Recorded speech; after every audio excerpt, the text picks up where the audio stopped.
Shalom, peuple de Dieu. Que le bon Dieu vous bénisse et qu'il soit avec vous. C'est votre serviteur que vous connaissez de tous les temps, c'est le bishop Emmanuel Yakutu.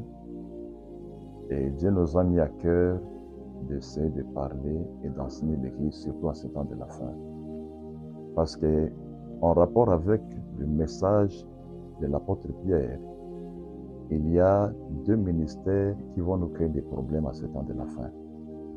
C'est le ministère prophétique et le ministère doctoral. C'est là où il viendra des faux. Pierre déjà avait averti l'Église. Il y aura des faux prophètes et les faux docteurs. Qui est un docteur? Un docteur, c'est un enseignant. C'est-à-dire, bon, contrairement à d'autres personnes qui croient qu'un docteur, c'est celui qui rend des choses difficiles, ce n'est pas comme ça. Un docteur, c'est celui qui prend la révélation.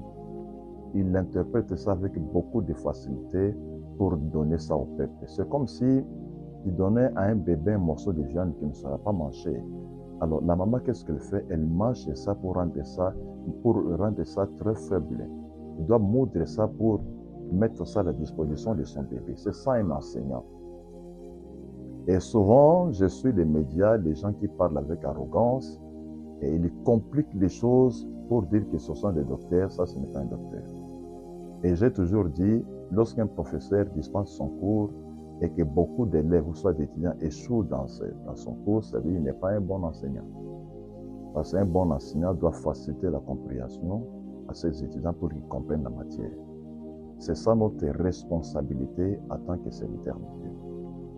Et je dis ça pour vous alerter par rapport au sacerdoce.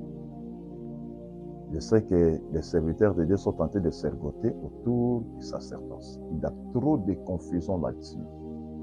Vous savez bien que depuis la venue de Christ sur la terre des hommes, Jésus d'abord, il était né sous la loi. Il a grandi sous la loi et il est mort quant à la loi. Jésus n'a pas vécu dans la chair comme ça le temps de l'Église. Il est venu juste poser le décor parce qu'il a dit que je bâtirai mon Église. Il n'a pas dit que je bâtis. Je bâtirai, c'est-à-dire l'Église a vu le jour après la mort et la résurrection de Jésus-Christ. Ça, nous devons connaître cela. Que nous sommes au temps de l'Église et ce temps est différent des temps de la loi de Moïse.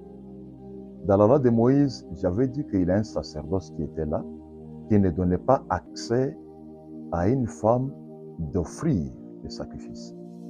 Mais avec la venue de Christ, la Bible nous dit dans Apocalypse chapitre 1, les versets 5 à 6, Jésus-Christ est venu faire de nous un royaume des sacrificateurs. Donc en fait, nous sommes des rois